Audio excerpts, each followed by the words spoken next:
En varias ocasiones nosotros nos hemos retado. Mire lo que dice el Señor.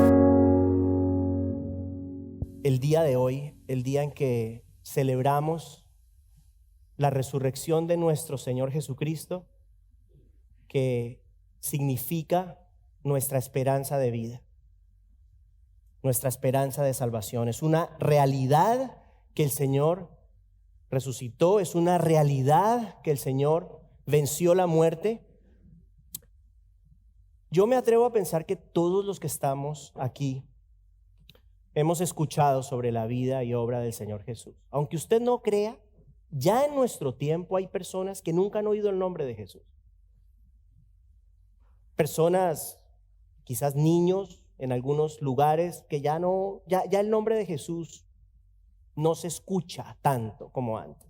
Ya no es algo tan obvio como era antes. Pero para nosotros, creo que no hay una persona aquí que no sepa quién es Jesús. Y yo me atrevo a casi que asegurar que desde que éramos niños, todos nosotros hemos escuchado que Cristo murió en la cruz y que resucitó al tercer día. El asunto, queridos hermanos, no es si hemos escuchado estas cosas, pero lo realmente importante es si lo creemos. Si creemos que en efecto el Señor Jesucristo realmente vino a este mundo, y si creemos que murió en la cruz y efectivamente resucitó. ¿Y por qué les digo esto? Porque, bueno, vivimos en un mundo cada vez más alejado de Dios. Yo creo que usted es consciente de eso, ¿cierto? Las verdades presentadas en la Biblia han sido atacadas muy duramente en nuestros tiempos, particularmente en los últimos 200 años, más o menos. O sea que ha sido un proceso que ha llevado al hombre a desechar la palabra de Dios, a desechar la naturaleza divina de las Escrituras. ¿Qué se ha hecho? Bueno, se ha bajado de categoría, y para la gran mayoría de las personas en nuestro día, la Biblia es simplemente una fábula, es un cuento.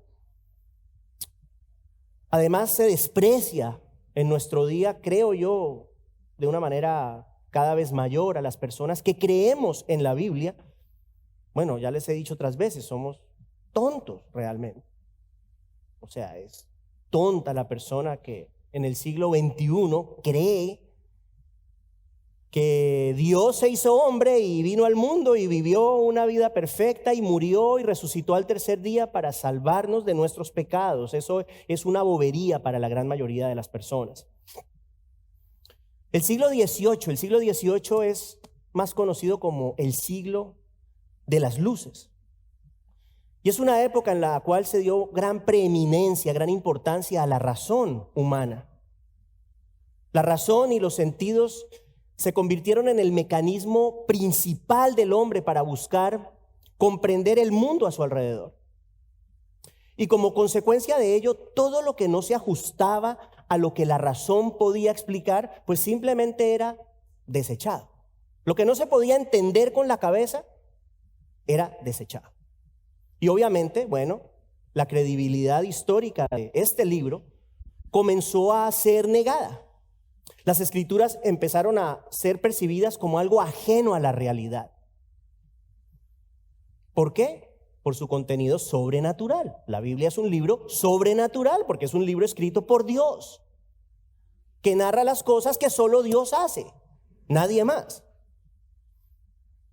Y esta posición de supremacía de la razón continuó hasta el siglo pasado. Y si bien hasta ese entonces se desechaba lo sobrenatural porque no podía ser explicado a través de la ciencia, todavía se aceptaba la existencia de verdades absolutas. Todavía se creía que habían verdades absolutas. Pero ¿qué pasa hoy? Hoy estamos en un tiempo completamente diferente, completamente distinto. Las verdades absolutas han dejado de existir. Ahora todo es relativo, hermanos. Todo es relativo. La realidad depende de cada quien. Cada quien tiene su propia verdad. Cada individuo define su realidad. En muchos sentidos, el uso de la razón dio paso a lo que es irracional. irracional. Y es justamente eso, lo irracional, aquello que define aspectos de la nueva, entre comillas, realidad en nuestro mundo. Por ejemplo, vamos a ver unos cortos ejemplos. El matrimonio. Hoy el matrimonio es la unión entre dos personas, no importa qué sean, sin importar su sexo. O sea que se ha redefinido la realidad del matrimonio establecida por Dios. Una familia hoy puede tener dos padres, puede tener dos madres. Se ha redefinido la realidad de la familia establecida por Dios. ¿Qué decir en términos de moral? Hoy el mundo ha caído en el relativismo. Todo es relativo. Lo bueno y lo malo depende de cada quien. O en otras personas, cada persona, en otras palabras, cada persona establece su propia moral. Cada quien tiene su propia moral. Se han redefinido la realidad de las leyes morales establecidas por Dios. Pero a mi juicio, el clímax de la irracionalidad propia del mundo moderno es este. Hoy se ha redefinido la realidad de lo que es un hombre o una mujer. ¿Por qué? Bueno, porque en nuestro día ya el sexo biológico no define el género de una persona.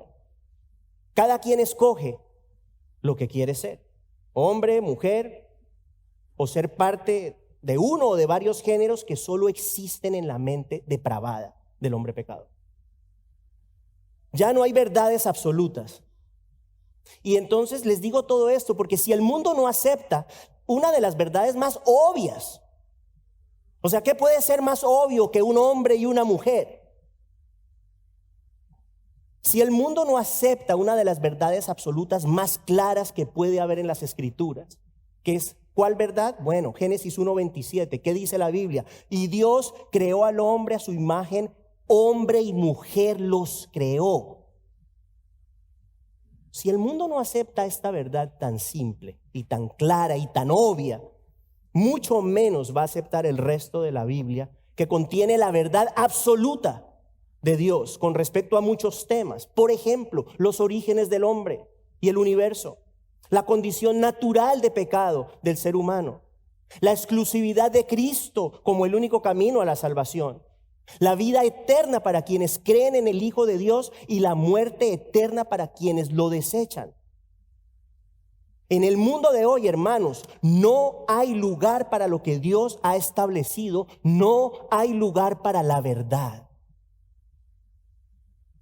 Vemos entonces que la humanidad que ha hecho ha ido reemplazando la realidad, la verdad de Dios, por una, entre comillas, realidad acorde con la depravación creciente del ser humano. O sea que tanto en la era de la razón como en la era de la irracionalidad en la que estamos viviendo, la humanidad que ha hecho ha continuado desechando a Dios, sacándolo por completo de la ecuación de la vida. El hombre es su propio Dios y el mundo de hoy resiste cada vez más las verdades espirituales. Le aseguro, las personas ni siquiera se toman el tiempo para considerar lo que Dios ha escrito en su palabra, que como vamos a ver en esta mañana es una palabra maravillosa, es una palabra poderosa, es una palabra que solo puede provenir del Dios eterno, que todo lo sabe, que todo lo puede. Teniendo en cuenta este breve recuento de lo que hemos presentado con respecto a la forma como la humanidad ha ido desechando poco a poco a Dios, estableciendo, como les dije, una nueva realidad. Yo le pregunto en esta mañana, escuche, empezamos con esta pregunta: si usted realmente cree la verdadera realidad, es decir, la verdad de la palabra de Dios, ¿usted cree lo que allá afuera la gran mayoría de las personas desecha? ¿Usted cree que el Señor Jesucristo ciertamente vino a este mundo para morir por los pecados de quienes creen en Él? Y no solamente murió, pero resucitó de entre los muertos. ¿Usted cree, y esta es una pregunta para usted, ¿usted cree que realmente Jesucristo está vivo? Porque la respuesta a esa pregunta, hermanos, tiene grandes implicaciones en esta vida y también en la vida eterna, en la vida futura. Dios siempre habla la verdad, a diferencia de las muchas voces que ustedes y yo escuchamos día tras día en este mundo caído. quiero que sepa que usted y yo estamos expuestos a mentiras todo el tiempo, permanentemente. Mi oración es que si usted todavía no ha creído en el testimonio que Dios da acerca de su Hijo, Jesucristo, como dijo Leo en esta mañana, hoy sea el día de la salvación. Hoy sea el día de la salvación para usted. Cristo vive. Esa es la verdad. Yo le digo a cualquier persona que esté aquí, que no crea en Cristo, que nos esté viendo o nos vaya a ver, abra su corazón y su mente. Considere las palabras que va a escuchar en esta mañana, no las deseche. Vamos a hablar de la realidad de la resurrección en esta mañana. Jesucristo es real, su resurrección es real y vamos a hablar de dicha realidad de la resurrección vista a través de la óptica de dos personas, de dos individuos que vivieron en épocas distintas. Escuche esto, separados por más de 700 años. Veremos 3 evidencias de la resurrección presentadas por el apóstol Pablo y el profeta Isaías. Nuestro pasaje principal en esta mañana lo encontramos en la primera carta del apóstol Pablo a los Corintios, Primera de Corintios, el capítulo 15, los versos 1 al 8. Primera de Corintios 15, versos 1 al 8. Hermanos, por favor, pongámonos de pie para leer la palabra de Dios.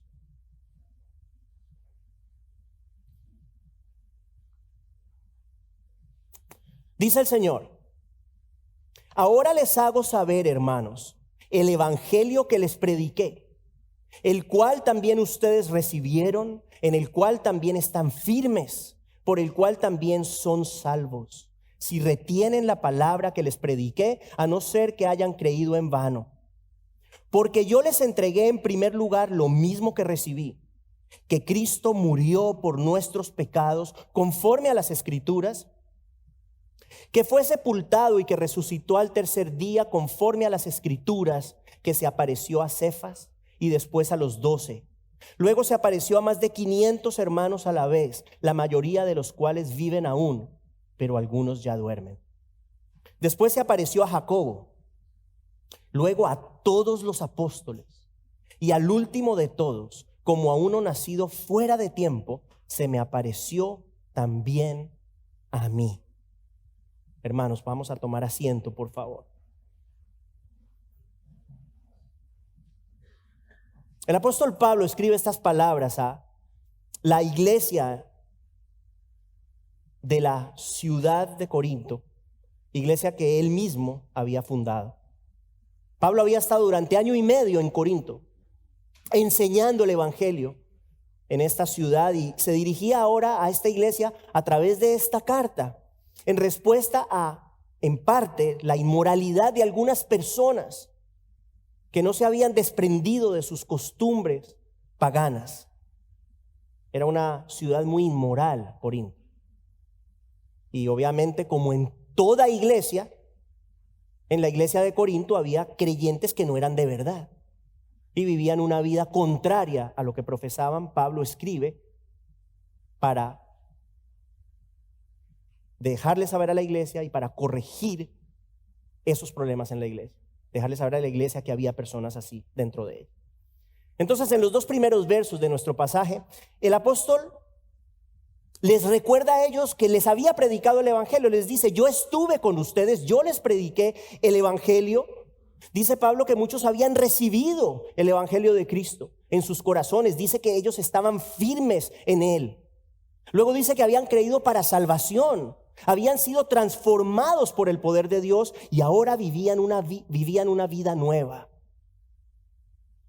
Y es justamente esa vida nueva de los creyentes genuinos, en este caso de los creyentes de Corinto, la primera evidencia de la realidad de la resurrección. Evidencia número 1, la transformación de los creyentes. La transformación de los creyentes. En el capítulo 6 de esta misma carta, el apóstol Pablo se refiere a la transformación experimentada por los creyentes de Corinto. Personas cuyas vidas habían estado definidas por el pecado. Ahorita lo va a escuchar. Pero ahora, tras haber recibido la vida de Cristo, Vivían vidas limpias para la gloria de Dios. Escuche, 1 Corintios 6, versos 9 al 11, la misma carta, mire. ¿O no saben que los injustos no heredarán el reino de Dios? No se dejen engañar, ni los inmorales, ni los idólatras, ni los adúlteros, ni los afeminados, ni los homosexuales, ni los ladrones, ni los avaros, ni los borrachos, ni los difamadores, ni los estafadores heredarán el reino de Dios. Verso 11, y esto eran algunos de ustedes. ¿Pero qué pasó? Pero fueron lavados, pero fueron santificados, pero fueron justificados en el nombre del Señor Jesucristo y en el Espíritu de nuestro Dios. Hermanos, solo un Cristo vivo puede lavar, solo un Cristo vivo puede santificar, solo un Cristo vivo puede justificar al hombre pecador, solo un Cristo vivo puede impartir vida. Amén. Los creyentes recibimos una nueva vida. ¿Por qué? Pues porque Cristo está vivo. Por eso recibimos una nueva vida. Si Cristo no viviera, simplemente no podría dar vida. ¿La vida de Cristo es impartida a algunos creyentes? No, a todo creyente. Al punto que quien en Él cree se convierte en una nueva criatura, en una nueva persona. Según 2 Corintios 5, 17. Es por eso que al final del verso 2 de nuestro pasaje, el apóstol Pablo da una advertencia, presenta una advertencia. Si bien el evangelio había sido genuinamente recibido por un grupo de personas, había otros que no estaban viviendo conforme al mensaje de Dios. Y por eso Pablo les aclara que aquellos que no retienen el mensaje, o en otras palabras, que no viven conforme al mensaje de la palabra de Dios, tienen una fe vana, es lo que dice. A no ser que hayan creído en vano. O sea, tienen una fe que no salva, una fe de mentiras. En palabras más simples, cuando la vida de Cristo está en una persona, la vida de esa persona cambia. Lo voy a decir otra vez. Cuando la vida de Cristo está en una persona, la vida de esa persona cambia. Cristo cambia vidas porque Cristo está vivo. Los creyentes genuinos de la iglesia de Corinto, así como todos los creyentes genuinos a través de la historia, somos, hermanos, un testimonio de la realidad de la resurrección del Señor Jesucristo. Todos hemos recibido vida de parte de un Dios vivo. ¿Quién es ese Dios vivo? El Señor Jesucristo. Entremos en los versos 3 y 4 de nuestro pasaje, donde encontramos la segunda evidencia que veremos en esta mañana, evidencia de la realidad del sacrificio de Cristo y la resurrección. Esta es fascinante, póngale atención. Evidencia número 2, las profecías. Las profecías. En nuestro pasaje de hoy, el apóstol Pablo afirma que la muerte, la sepultura y la resurrección del Señor Jesucristo tuvieron lugar en cumplimiento de ciertas profecías halladas en el Antiguo Testamento. Eso es lo que él quiere decir cuando dice conforme a las Escrituras.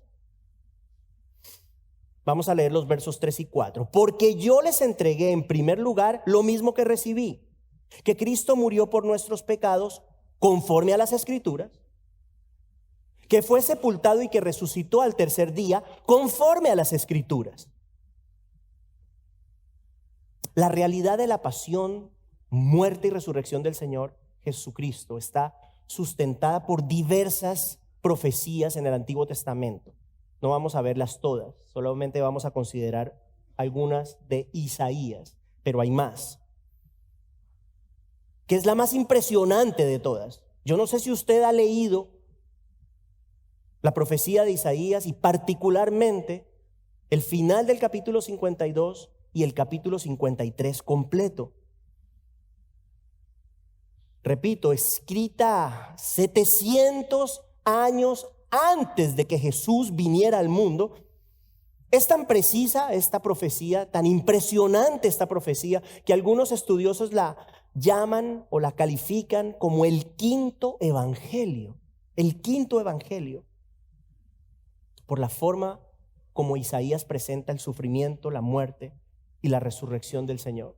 Tantos años antes de que ocurrieran esos hechos. Entonces vamos a ver lo que el profeta Isaías tiene que decir acerca de estas tres cosas, de estos tres aspectos que el apóstol Pablo menciona en nuestro pasaje.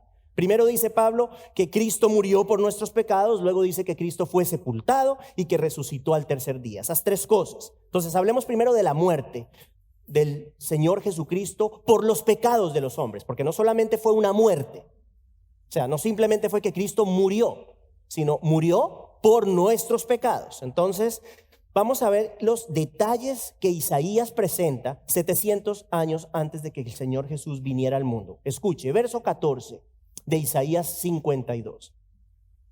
El profeta escribe respecto a la crueldad con la que el Señor Jesucristo fue tratado, diciendo, escuche, muchos se asombrarán al verlo. Su semblante fue de tal manera desfigurado que no parecía un ser humano. Su hermosura no era la del resto de los hombres. Jaime habló algo sobre esto el viernes. Contrario a las imágenes que ustedes y yo estamos acostumbrados a ver desde niños de Jesús crucificado, que básicamente se ve un Jesucristo primero rubiecito con los ojos azules y con de repente una liniecita aquí en el costado y ya. Ese es el Jesús que nos han presentado desde niños. Pero ese no es el Jesús del cual está hablando Isaías, porque Isaías habla y dice con claridad que estaba tan desfigurado que ni siquiera parecía un ser humano. El Señor había sido golpeado en la cara, lo habían vendado y le habían golpeado la cara. Le habían puesto una corona de espinas en su cabeza, usted sabe, había sido azotado fuertemente con látigos, como dijo Jaime el viernes. Látigos que muy posiblemente contenían pedazos de hueso, pedazos de vidrio. Y lo que hacían estos latigazos es que levantaban la piel, la carne de la persona que estaba siendo flagelada. O sea, no es que le hacía simplemente una pequeña herida, no. Levantaba la carne, exponía los músculos y hasta los huesos. El Señor no tenía apariencia humana. El Señor estaba completamente desfigurado, como lo describe Isaías, y esta ilustración la he puesto otras veces. Puede parecer muy fea, cruda, pero da una idea. Es importante que tengamos una idea aquí en esta mente y en el corazón de lo que Jesús hizo por nosotros. Imagínese que usted está enfrente de esa cruz. Imagínese un trozo de carne cruda. Un trozo de carne cruda. No tenía apariencia humana el Señor Jesucristo.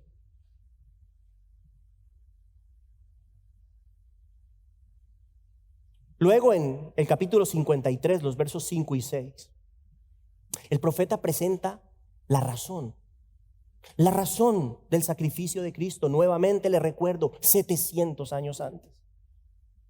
La muerte del Señor tuvo un propósito específico, y es recibir el castigo por el pecado de toda persona que cree en Él, para reconciliar al creyente con Dios. A eso vino Jesús. A eso vino Jesús. Versos 5 y 6 de Isaías 53, lo hemos escuchado, pero escúchelo. Es más, vamos a hacer algo. Le voy a pedir un favor. Yo sé que está en la pantalla. Cierre sus ojos. Cierre sus ojos, yo lo voy a leer lento y le voy a pedir un favor. Ponga atención a las palabras que va a escuchar. Cierre sus ojos, por favor. Escuche lo que dice Isaías del Señor Jesucristo.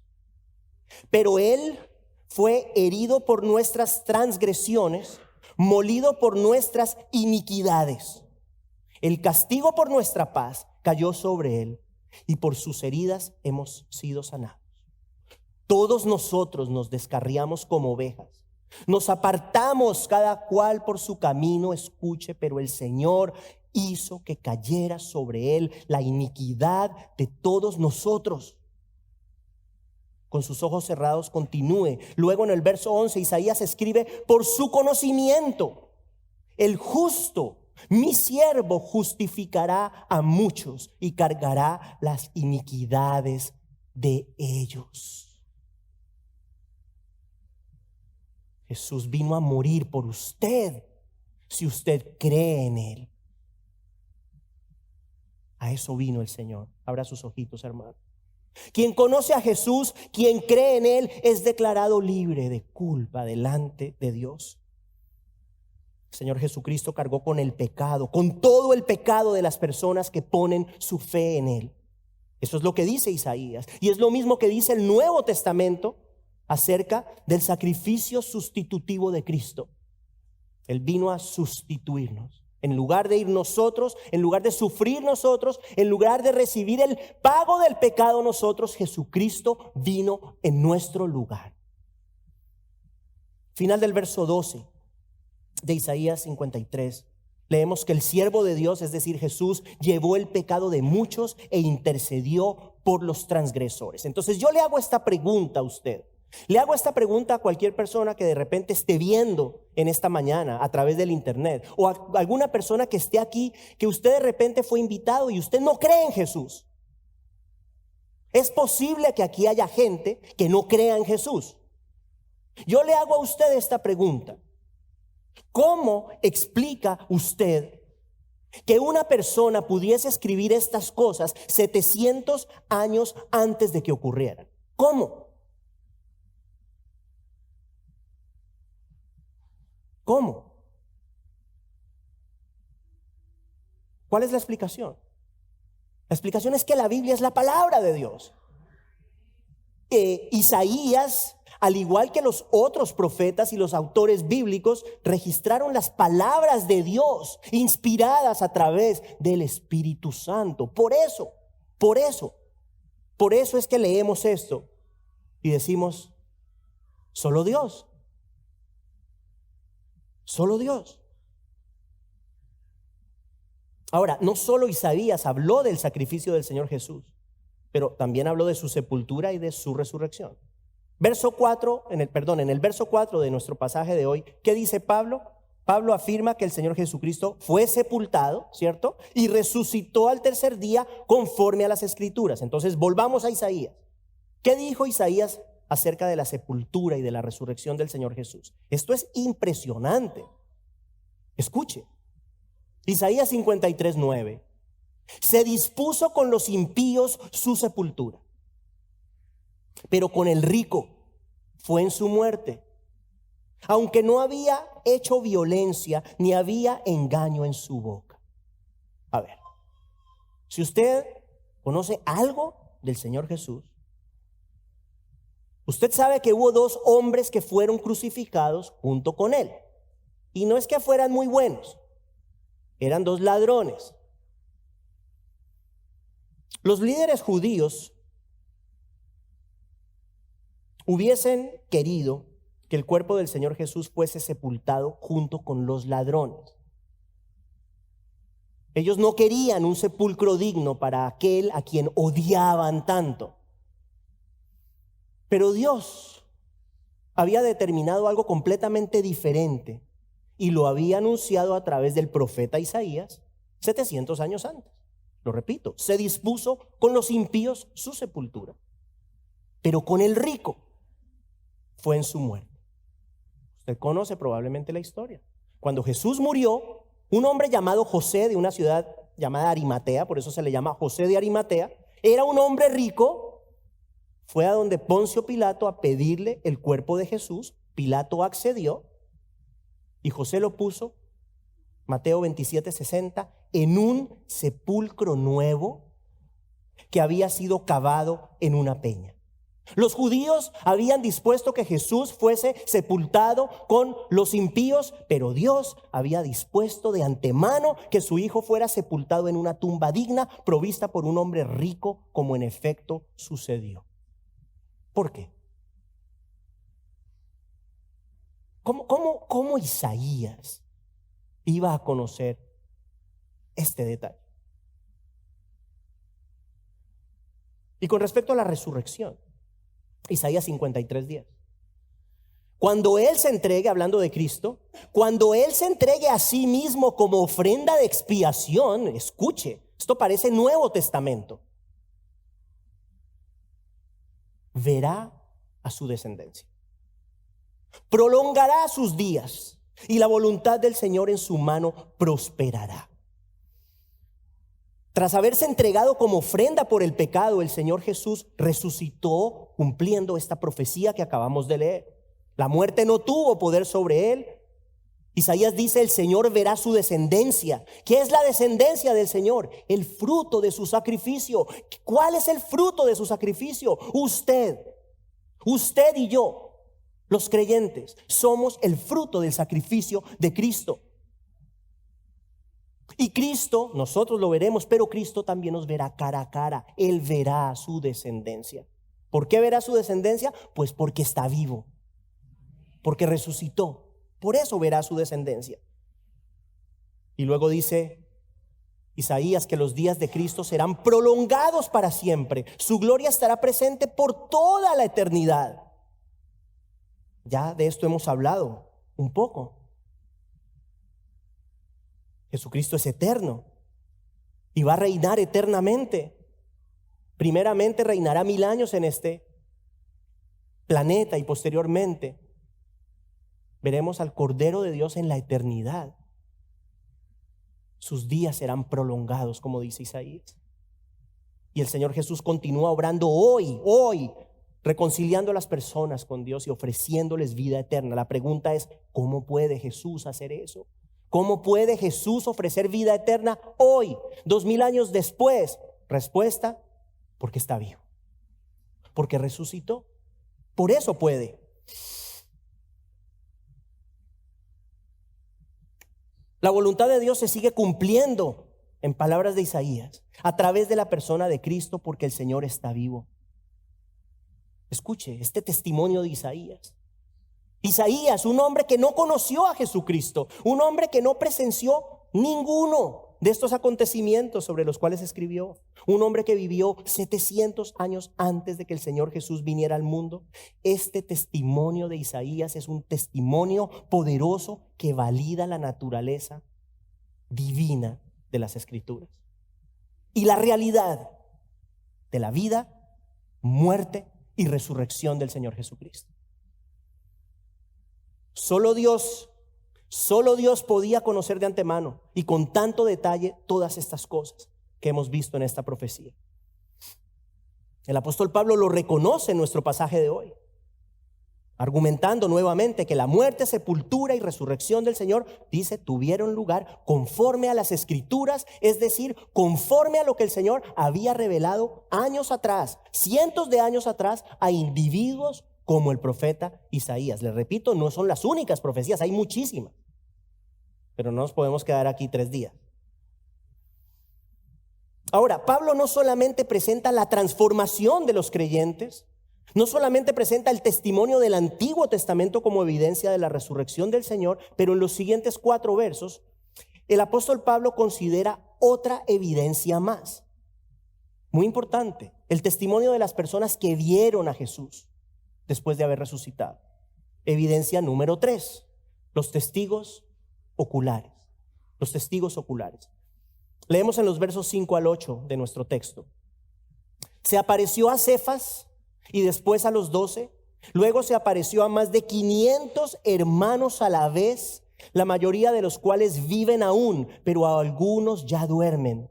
Después se apareció a Jacobo, luego a todos los apóstoles, y al último de todos, como a uno nacido fuera de tiempo, se me apareció también a mí. Queridos hermanos, cuando el Señor Jesucristo resucitó, se apareció a muchas personas durante 40 días. O sea, no fue que el Señor resucitó y se fue ahí mismo y nadie lo vio.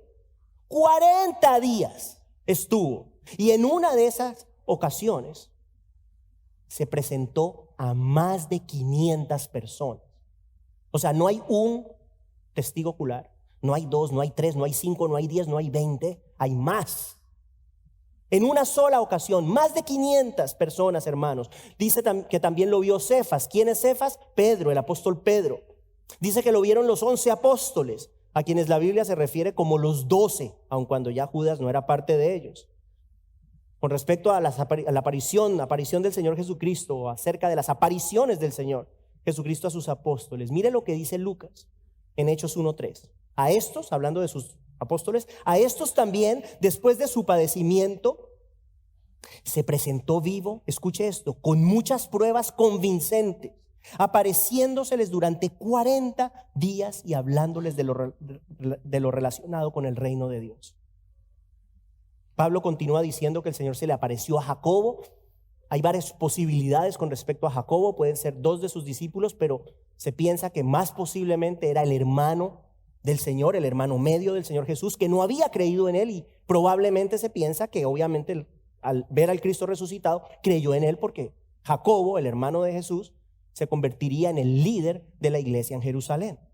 Y finalmente Pablo, el apóstol Pablo, usted conoce la historia. Él no vio al Cristo, él vio al Cristo resucitado, pero lo vio de una manera diferente. Primero lo vio mucho después de que el Señor ya hubiese regresado al cielo. Vio al Cristo glorificado. ¿Se acuerdan? En el camino a Damasco, va Pablito, en ese tiempo Saulo, caminando, buscando la manera de ir a Damasco para perseguir a los cristianos. Se aparece Jesús. Saulo, Saulo, ¿por qué me persigues? Y el resto es historia. La vida de este hombre cambió para siempre. Pablo dice, también se me apareció a mí. Es el último, de hecho. La última aparición de Cristo fue esa, al apóstol Pablo. Ahora, hay otros testigos de la resurrección. Hay otros. Y esto es interesante. Escuche. ¿Quiénes fueron los primeros testigos, si no de Jesucristo, por lo menos de la tumba vacía? Las damas. Las damas. María Magdalena y otras damas, otras mujeres. ¿Por qué eso es importante? Esto lo dije el año pasado, a ver si usted se acuerda. ¿Por qué es importante que las damas, la Biblia las presente como los primeros testigos de la tumba vacía? Escuche, las damas, las mujeres en la cultura judía de la época, eran vistas de una manera inferior en ciertas formas.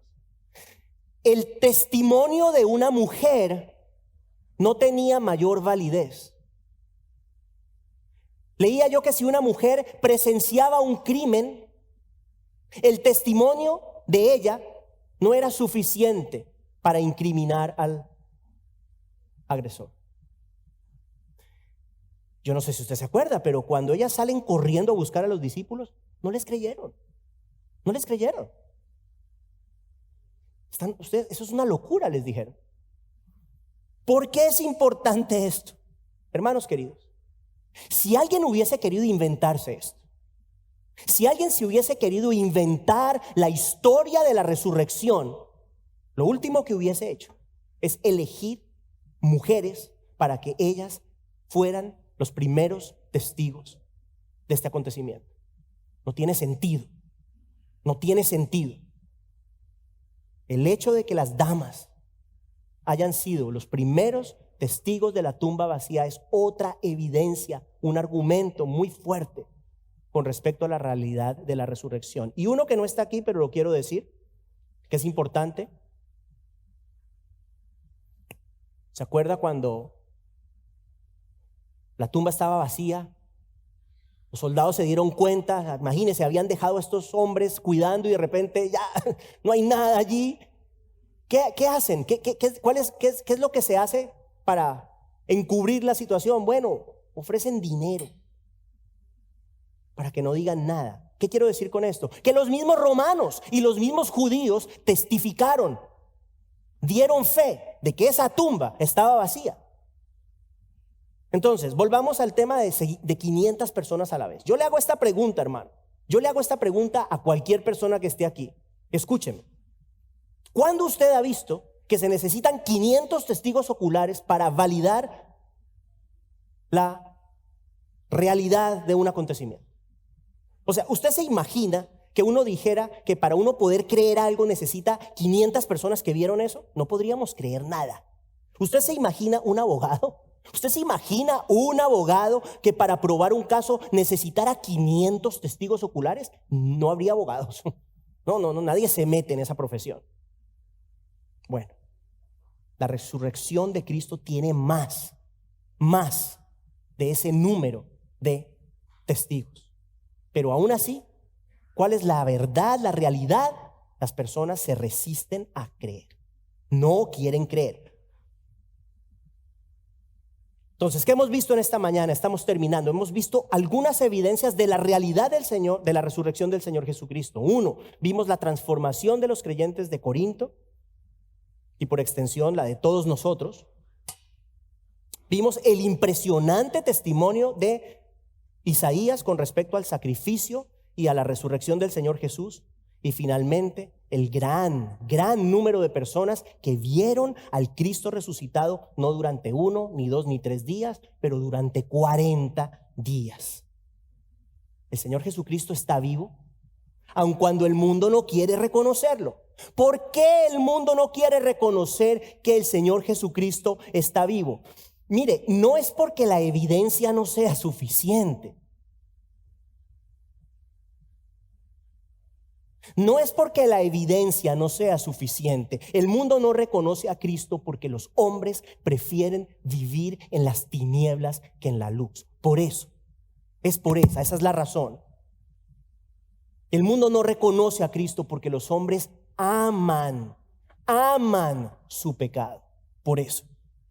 Y las consecuencias de ese afecto profundo por el pecado son obvias. Como dijimos al inicio, se acabó la moral, ya no hay moral, todo es relativo. En palabras de Romanos, Dios abandona al hombre a una mente depravada. Así estamos hoy.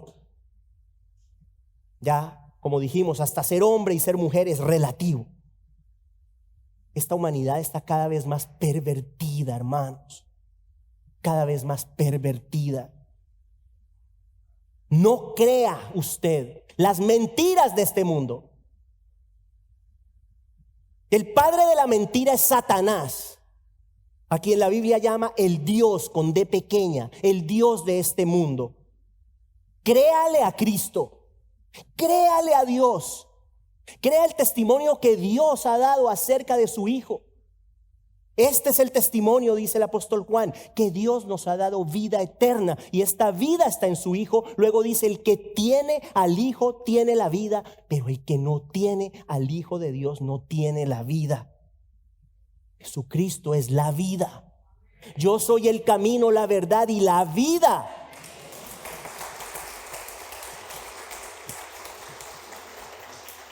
Todavía hay tiempo. Escúcheme. Escúcheme si me está viendo. Todavía hay tiempo para venir a Él. Pero va a llegar un día en que no será posible. Isaías 55:6 dice, busquen al Señor mientras pueda ser hallado, llámenlo mientras se encuentra cerca. Hoy es el día de la salvación. Crea en la verdad salvadora de Cristo. Venga a los pies del Señor. Arrepiéntase de su pecado. Reciba la vida que solamente Cristo puede dar. Escúcheme, con esto termino. Quien cree en el Señor nunca se va a ver defraudado. Jesucristo vive, entréguele su vida para que usted también viva. Oremos. Damos gracias, Señor. Damos gracias a ti por tu palabra. Damos gracias a ti por el poder de tu resurrección, la realidad de tu resurrección. Damos gracias porque tú eres el camino, la verdad y la vida. El único camino al Padre, el único camino a la salvación, la única verdad y el único dador de vida. Señor, gracias por haber ido a esa cruz a morir por nosotros. Oramos por las personas que aún no te conocen. Oramos por las personas que aún te rechazan. Oramos por las personas que aún prefieren aferrarse a su pecado que considerar las verdades de la palabra de Dios. Oramos por las personas. Trae convicción de pecado, trae convicción de su necesidad a sus corazones. Y ayúdanos a nosotros como iglesia a ser sal de la tierra, luz del mundo, a estar aquí dispuestos, disponibles, listos para recibir a aquellos que tú irás añadiendo a tu iglesia, aquellos que han de ser salvos. Ayúdanos a ser una iglesia santa, Señor. Ayúdanos a ser una iglesia eficiente, una iglesia pura, una iglesia limpia, donde el centro sea el Cristo resucitado, el Dios vivo. Damos gracias, Señor, y te bendecimos en el nombre de Jesús. Amén.